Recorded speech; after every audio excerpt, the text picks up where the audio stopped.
या लेक्चरमध्ये आपण आपलं नेक्स्ट क्वेश्चन स्टार्ट करूया. बघा इथून जे एक दोन क्वेश्चन झालेले आहेत आपल्या टेम्परेचर स्ट्रेसचे, थोडेसे काहीतरी त्याच्यामध्ये कंडिशन्स दिलेले राहतील. यापूर्वीचे जे क्वेश्चन्स होते ते कम्पॅरेटिव्हली इझी होते.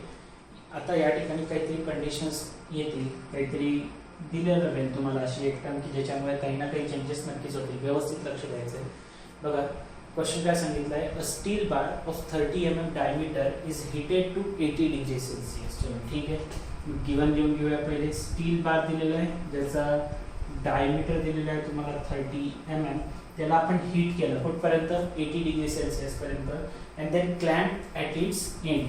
बघा पहिले जो रॉड होता त्याला काही बांधलेलं नव्हतं, मोकळा रॉड होता, त्याला जस्ट हीट द्यायला केलं आणि कुठपर्यंत हीट दिली आहे, 80 डिग्री सेल्सिअस पर्यंत. तर 80 डिग्री सेल्सिअस पर्यंत हीट दिल्यामुळे रॉडची लेंथ काही ना काही वाढली असेल, कारण रॉड कसा होता, फ्री होता. त्याला कुठं क्लॅम्प केलेलं आहे का आपण, नाही. आणि ज्या वेळेस त्याची लेंथ वाढून गेली त्यानंतर त्याला आपण काय करून टाकलं, इथं क्लॅम्प करून टाकलेलं आहे दोन्ही एंडला, असं त्यांनी सांगितलं. बघा काय सांगितलं, स्टील बार 30 mm डायमीटर होता, हीट केला 80 डिग्री सेल्सिअस पर्यंत, देन क्लॅम्प केलं त्याच्या एंडवर.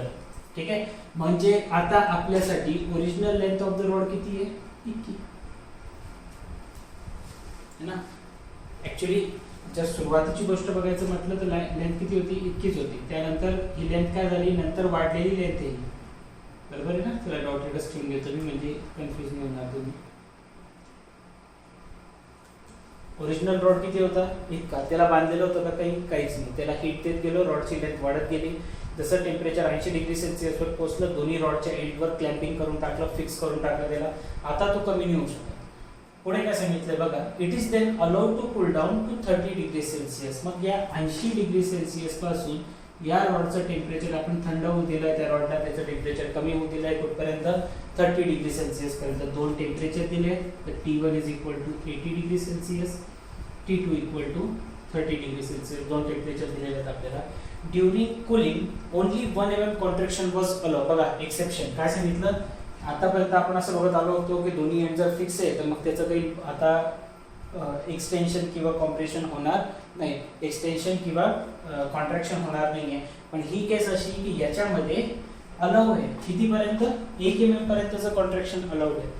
तर 80 डिग्री सेल्सिअस पासून टेम्परेचर जर रॉडचं 30 डिग्री सेल्सिअस पर्यंत कमी होत आहे, तर ऑफकोर्स रॉडची लेंथ काय व्हायचा प्रयत्न करेल, कमी व्हायचा प्रयत्न करेल. याचा अर्थ रॉड जो आहे तो कॉन्ट्रॅक्ट व्हायचा प्रयत्न करणार आहे. आणि रॉडचं जे कॉन्ट्रॅक्शन आहे ते किती चालू शकतं, 1 mm पर्यंत. सो कॉन्ट्रॅक्शनला डेल्टाने दाखवून घेतोय मी. डेल्टा तुम्ही कशाने दाखवू शकता, किंवा कॉन्ट्रॅक्शन इज इक्वल टू काय लिहिणार, 1 mm. ठीक आहे. कॅल्क्युलेट करायचं आहे temperature stress developed and the reaction at the clamps. Find out काय करायचं आपल्याला, टेम्परेचर स्ट्रेस काढायचं आहे आणि रिएक्शन्स काढायचे आहेत क्लॅम्प्सवर, है ना. रिएक्शन टेन्साइल आहे की कॉम्प्रेसिव्ह आहे ते काढायचं आहे. लेंथ ऑफ दी बार दिलेली आहे तुम्हाला, ओरिजिनल लेंथ ऑफ बार किती दिलाय, 10 मीटर. अल्फाची व्हॅल्यू दिली आहे तुम्हाला 12 × 10⁻⁻6 पर डिग्री सेल्सिअस. ई ची जी व्हॅल्यू दिली आहे, मॉड्युलस ऑफ इलास्टिसिटी, ती दिली आहे 2 × 10⁻5 Nm². ठीक आहे, गिवन व्हॅल्यू दिली आहे. मग आता ही जी लेंथ दिली ही 10 मीटर, ही कोणती लेंथ आहे, ही पहिले 80 डिग्री सेल्सिअस टेम्परेचर करायच्या पहिलेची लेंथ आहे. 80 डिग्री सेल्सिअस झाल्यावर तर त्याची लेंथ वाढणारच होती, बरोबर आहे. आणि आपल्याला जी लेंथ दिलेली कशाची, रॉडची, ती कशात दिलेली आहे, मीटरमध्ये. सो आपल्याला ते मीटरचं कन्वर्जन करावं लागेल mm मध्ये. किती होतं, 10⁻³ ने मल्टिप्लाय करून टाकतो आपण, तर किती होऊन जाईल ते, 10 × 10⁻³ मीटर. 10 मीटरचं किती आलं, 10 × 10⁻³ मीटर. क्लिअर आहे इथपर्यंत, ओके. काय समजलंय तुम्हाला, रॉड पहिले 80 डिग्री सेल्सिअस पर्यंत हीट करत घेऊन गेले, त्याचं रॉडचं टेम्परेचर वाढवलं. त्यानंतर ज्यावेळेस त्याचं 80 डिग्री सेल्सिअस पर्यंत झालं, तर ही जी लेंथ होती तुमची, ही वाली, ही किती आहे, 10 मीटर. त्यानंतर ही काय झाली, चेंज इन लेंथ, आणि ही डेल्टा एल टेम्परेचर वाढवल्यामुळे. मग डेल्टा एल नंतर हे फिक्स करून टाकलं. फिक्स केल्यानंतर परत 1 mm ची लेंथ काय केलेली त्यांनी, कमी, कॉन्ट्रॅक्शन झालंय ना. परत मग समजा इथपर्यंत काहीतरी लेंथ कमी झालेली, तर हे तुमचं डेल्टा L2 नाव देऊन टाका, किंवा याला आपण काय म्हटलंय, डेल्टा म्हटलेलं आहे ना, डेल्टा. आणि हे delta L change in length. Okay, मग आता काय करायचं आपल्याला स्ट्रेस काढायचा आहे. स्ट्रेस काढण्यासाठी काय करू शकता तुम्ही, तुम्हाला इथे बघा काय दिसतंय, ई ची व्हॅल्यू दिसते. तर मला माहिती की we know that E can be written as sigma upon E, stress upon strain. Sigma जर काढायचं आहे तर सिग्मा इज इक्वल टू काय होऊ शकतं, capital E into small E. Capital E माहिती आहे, स्मॉल ई लिहू शकतो का, स्मॉल ई काय स्ट्रेन, स्ट्रेन काय राहतं change in length upon original length. मग ते काढून बघू, कारण लेंथ असे पण भरपूर दिलेले आहेत आपल्याला, आता स्ट्रेन निघून जाईल आपलं. तर let's say sigma is equal to E ची व्हॅल्यू टाकून देतो मी 2 × 10⁵ multiply by small E, equation number 1 लिहून देतो मी. ते रफ करून टाकतो मी आता. क्वेश्चन तुम्हाला कळला असेल व्यवस्थित काय करायचं एक्झॅक्टली.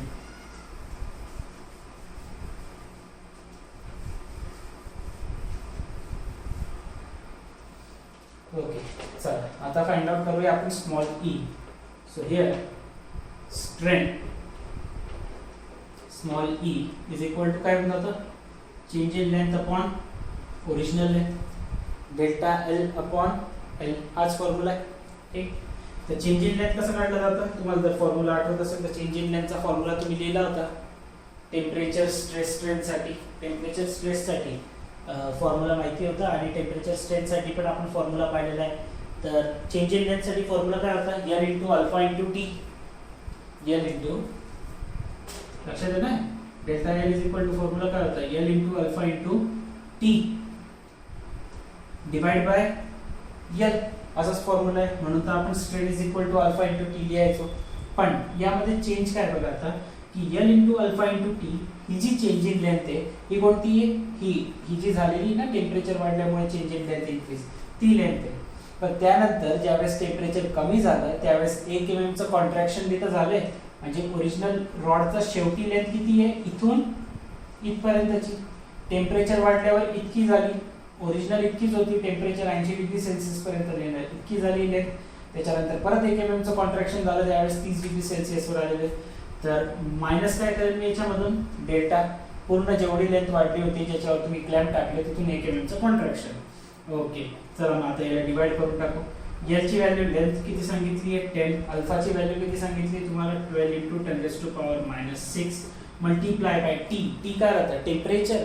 टेम्परेचर तर 2 दिलेले आहेत, 30, 50. आपण काय करतो दोघांचा डिफरन्स 80 - 30 टेम्परेचर मायनस डेल्टाची व्हॅल्यू किती सांगितली आहे 1 divide by L, original length किती आहे 10 × 10⁻³ सॉरी 10 × 10 मीटर सांगितलं होतं, 10 मीटर 10 × 10⁻³ तर मीटरच लिहून टाकलं ते कशात येईल mm मध्ये. जस्ट कॅल्क्युलेट दिस थिंग नाउ. ई ची व्हॅल्यू 30 80 - 30 किती होते 50 × 10 12 × 10⁻⁶ डिवाइड बाय -1 डिवाइड बाय 10 × 10⁻³ या 10 × 10⁻³ ला मी एकंदरीत 10⁻⁴ लिहू शकतो. कॅल्क्युलेशन तुम्ही कॅल्सी मध्ये करू शकतात, ओरली करायचे तर ओरली करा, पण माझं सजेशन कॅल्सी मध्येच करा, चुकायचं काम नाही राहत.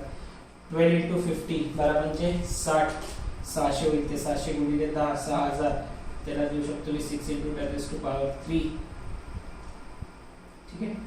Okay, multiply by 10⁻⁻6 -1 divide by 10⁻⁴ काय कराल +3 - 6 +3 - 6 -3 0.006 -1 डिवाइड बाय 10⁻⁴. तर दोघांना सेपरेट आउट करून मी तुम्ही करू शकता. तुमची जी ई ची व्हॅल्यू आहे that should be 5 × 10⁻⁻⁴ 5 × 10⁻⁴ unit mm. Sorry strain आहे, स्ट्रेनला युनिटच राहतो. ठीक आहे, तर असं तुमची व्हॅल्यू आहे, एकदा मी चेक करून देतो. 10 × 10⁻⁻³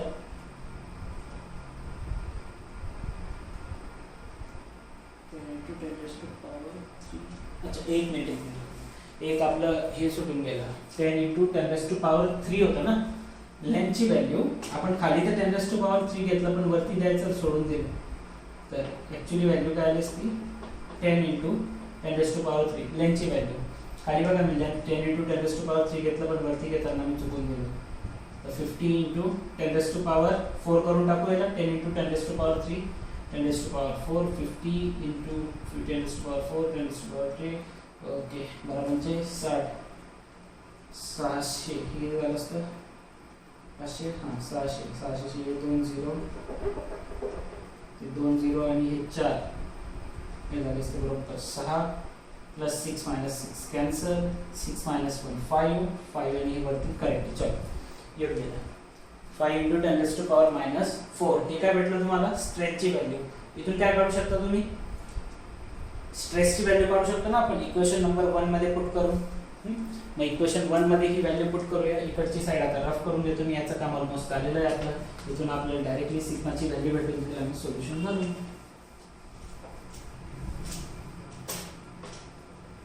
ओके चलो, फ्रॉम इक्वेशन 1 काय लिहिलंय? Sigma is equal to 2 into 10 raised to power 5 into e च्या जागी काय पुट करणार? 5 into 10 raised to power minus 4. So sigma is equal to 5 into 2 10 plus 5 minus 4 10 raised to power plus 1. So 10 into 10 किती आलं? Sigma is equal to 100 Newton per mm square. ठीक आहे, स्ट्रेसची value किती आली? 100 न्यूटन पर mm स्क्वेअर. आता त्याची reaction काय राहील ते पण बघावं लागेल. रिॲक्शन तर काढूच आपण, क्लॅम्पने किती रिॲक्शन लावलेली आहे, पण त्यासोबत आपल्याला त्याचं नेचर बी सांगावं लागेल. नेचर कसं राहील स्ट्रेसचं नेचर कसं असणार आहे? आता बघा इथं काय झालं होतं? कॉन्ट्रॅक्शन होतंय ना. कॉन्ट्रॅक्शन म्हणजे लेंथ कमी होते. तर नेचर कसं राहील? टेन्साईल. आपण लिहिलंय की टेम्परेचर वाढलं की कॉम्प्रेसिव्ह, टेम्परेचर कमी झालं की टेन्साईल. ओके, यासोबत अजून एक क्वेश्चन जो आपल्याला विचारला गेला होता की what is the reaction by the clamp. एक झालं सिग्माचं आपलं. रिॲक्शन किती असणार आहे ते फाइंड आउट करायचं होतं. हे बी लक्षात ठेवायचं बरं. Due to contraction nature of stress कसं असणार आहे? Tensile.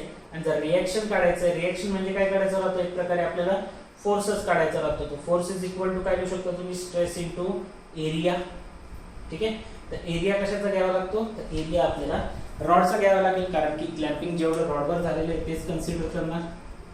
So reaction at क्लॅम्प्स, basically सांगायचा अर्थ काय की हा जर तुमचा रॉड होता आणि या ठिकाणी फिक्सिंग आहे, तर आता कॉन्ट्रॅक्शन होत आहे तर स्ट्रेस जनरेट होईल.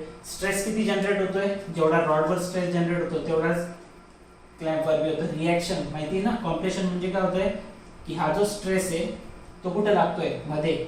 कॉम्प्रेशन है ना, टेन्साईल. आणि जी रिॲक्शन दिली जाईल ती अशी दिली जाणार आहे बाहेरच्या साईडला. एक क्लॅम्प कुठं ताकद लावतील? बाहेर. रॉड कुठं ताकद लावतोय? आतमध्ये. तर हे बेसिकली आपल्याला ही रिॲक्शन काढतोय आपण. पी किती असणार आहे? सिग्मा इंटू ए. रिॲक्शन म्हणजे काय काढायचं राहतो? फोर्स.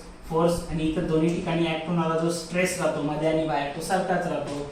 सो फोर्स रिॲक्शन किंवा पी म्हणून घ्या, आर म्हणून घ्या, इज इक्वल टू काय लिहिलं जाईल? Stress into area. स्ट्रेसची व्हॅल्यू 100. एरिया कशाचा काढणार? त्या रॉडचा, कारण त्या रॉडवर स्ट्रेस लागतोय. मग रॉडचा एरिया काढण्यासाठी आपल्याला डायमीटर दिलेला आहे. सो π/4 इंटू डायमीटर मला वाटतं 30 दिला होता. एकदा चेक करून घेऊया.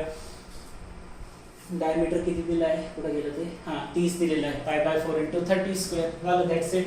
So P is equal to काय करणार? 100 इंटू पाय इंटू 30 स्क्वेअर किती होऊन जातं? 900 डिवाइड बाय 4. इथून जे काही आन्सर भेटेल ते तुम्हाला कसली व्हॅल्यू भेटणार आहे? पीचा आन्सर भेटेल. आणि तुमचं पीचा आन्सर आलं पाहिजे 70,685.83. 70,685.83. फोर्स इथं काय येईल? न्यूटन. रिॲक्शन कशी राहील? इथं पण काय येणार आहे? हा लोड पण टेन्साईल. खेचतोय ना, फोर्स कुठं लागतोय? ही जे रिॲक्शनचा फोर्स आहे हा कुठं लागतोय? बाहेर. रॉडवरती जे स्ट्रेसेस जनरेट होत आहेत ते कसे येत आहेत? टेन्साईल. कळलंय? ठीक, चला नेक्स्ट क्वेश्चन बघूया. ओके चला नेक्स्ट क्वेश्चन बघू. A steel rod 20 mm in diameter and 1.2 meter long is heated through 120 degrees Celsius. Even लिहून घेऊया. स्टील रॉड डायमीटर दिलेला आहे 20 mm, लेंथ दिलेली आहे 1.2 मीटर. मीटरचं कन्वर्जन करावं लागेल. किती ते 1.2 10⁻³ mm. Heated through 120 degree Celsius. Temperature किती आहे 120 degree Celsius. At the same time it is subjected to pull P. आता ज्यावेळेस रॉडचं टेम्परेचर वाढतंय त्याच वेळेस त्याच्यावर अजून एक पुलिंग फोर्स पण लागला कितीचा P चा. If the load extension of the rod is 3 mm. Sorry हे टोटल एक्सटेंशन आहे माझ्याकडून चुकून लोड लिहिलं गेलं आहे. Total extension of the rod is 3 mm. Extension म्हणजे चेंज इन लेंथ ना. टोटल एक्सटेंशन दिलं आहे किती आहे 3 mm. What should be the magnitude of P? Take alpha S is equal to 12 into 10⁻⁶ per degree Celsius. ES ची value giga pascal मध्ये convert करावी लागेल. इथे लिहून देतो. ES is equal to काय 200 गीगा पास्कल आहे. गीगा पास्कलचं मेगा पास्कल म्हणजे न्यूटन पर एम स्क्वेअर राहतं. 10⁻³ मेगा पास्कल हे तुम्हाला करून दिलेलं आहे मी ऑलरेडी. आता क्वेश्चन मला सांगितलं काय होता की असं काहीतरी रॉड आहे ठीक. या रॉडचा डायमीटर लेंथ वगैरे दिलेला आहे आपल्याला ठीक. त्याचं काय सांगितलं की या रॉडला आपण 120 डिग्री सेल्सिअसने हीट केलं जे काही त्याचं इनिशियल टेम्परेचर असेल पण आपण त्याच्यावर किती टेम्परेचर लावलंय 120 डिग्री सेल्सिअस इतकं टेम्परेचर लावलेलं आहे. समजा 18 फिक्स 120 डिग्री सेल्सिअस टेम्परेचर वाढवलं याचा अर्थ रॉडची लेंथ काय होणार आहे वाढणार आहे. टेम्परेचर वाढवलं तर लेंथ काय होणार आहे वाढणार आहे. पुढे काय सांगितलं की त्याच वेळेस at the same time it is subjected to pull P. त्याच वेळेस या रॉडवर अजून एक पुलिंग फोर्स पण लावण्यात आला किती P. तर आता त्यांनी काय सांगितलं की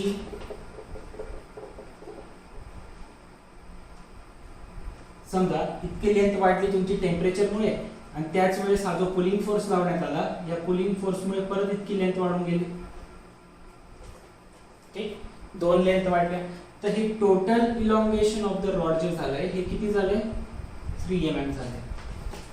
पहिलं जे इतकं ते टेम्परेचरमुळे आणि नंतरचं फोर्स. आय होप तुम्हाला हा कन्सेप्ट क्लिअर असेल. परत एकदा सांगतोय बघा मी. समजा A B C आणि D हे 4 पॉईंट झाले ना. AB ओरिजिनल लेंथ होती. टेम्परेचर 120 डिग्री सेल्सिअस पर्यंत वाढवल्यामुळे रॉडची जी लेंथ आहे ती कुठून कुठपर्यंत वाढली B पासून C पर्यंत. आणि त्याच वेळेस तो जो पुलिंग फोर्स अप्लाय करण्यात आला त्याच्यामुळे रॉडची लेंथ कुठून कुठपर्यंत वाढली C पासून D पर्यंत. मग जे टोटल चेंज इन लेंथ झालंय टोटल इलॉंगेशन जे B पासून D पर्यंत गेल ते किती झालंय म्हटलेलं आहे ते 3 mm. तर तुम्हाला टोटल इलॉंगेशन दिलेलं आहे अजून गिवन मध्ये. Total elongation is equal to लिहून घेतली या ठिकाणी 3 mm.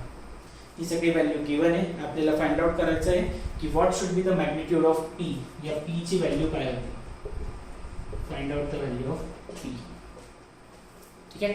आता हे तर तुम्हाला क्लिअर आहे की DC ची जी लेंथ वाढणार आहे ती तर टेम्परेचरमुळे वाढली होती आणि मग ती व्हॅल्यू आपण काढू शकतो कशी L अल्फा T ने बरोबर आहे. मग आपण L दिलंय का दिलंय अल्फा दिलंय टेम्परेचर दिलंय तर L अल्फा T वापरून आपण काय काढू शकतो ही BC ची व्हॅल्यू काढू शकतो. मी जर BC ची व्हॅल्यू काढून घेतली तर मला CD ची व्हॅल्यू माहित पडू शकते कारण मला टोटल माहिती ना B ते D मला माहिती आहे. जर मी BC ची व्हॅल्यू काढून घेतली तर मला CD ची व्हॅल्यू माहित पडून जाईल आणि CD ची व्हॅल्यू माहित पडली तर मी delta L is equal to PL/A लावून P ची व्हॅल्यू काढू शकतो. बघा आता काय झालं फॉर्म्युला इथं इम्पॉर्टंट पॅटर्न आहे बरं. हा बऱ्याच वेळेस येऊन पण गेलाय तुमच्या कॉलेजच्या एक्झाम मध्ये. Total elongation is equal to काय म्हणजे elongation due to temperature plus elongation due to काय T. टोटल इलॉंगेशन किती सांगितलंय 3 mm आणि इलॉंगेशन ड्यू टू टेम्परेचर म्हणजे काय म्हणजे L alpha T plus elongation due to force P याला आपण नाव देऊन टाकू डेल्टा L ठीक किंवा डेल्टा L2 नाव देऊन टाका. तुमची इच्छा तुम्हाला जसं करायचं असेल करा. नाव काही दिलं चालेल delta L1 plus delta L2 ठीक. मी आता डेल्टा L1 काढून घेईल पहिले. डेल्टा L1 कसं निघणार आहे तर 3 is equal to L alpha T plus delta L2 ते रफ करून टाकतो मी आता.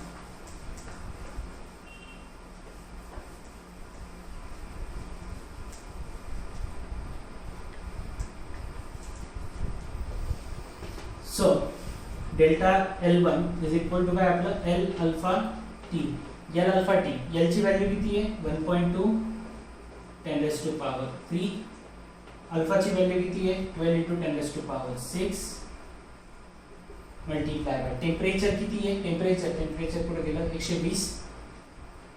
सो इथून काय भेटून जाईल तुम्हाला डेल्टा L1 किती येणार आहे बघा 1.2 into 1.2 into 1.2 सगळे 1.2 दिसता येणार आहे. 1.2 into 12 into 12 into 10 raised to power बघा +1 +3 +4 -6 -2 जे काही येईल आता करून घ्यायचं किंवा हे डायरेक्टली तुम्ही कॅल्सी मध्ये असं टाकलं तरी जमतं आहे. डेल्टा L1 ची जी व्हॅल्यू आहे ती तुमची आली पाहिजे 1.728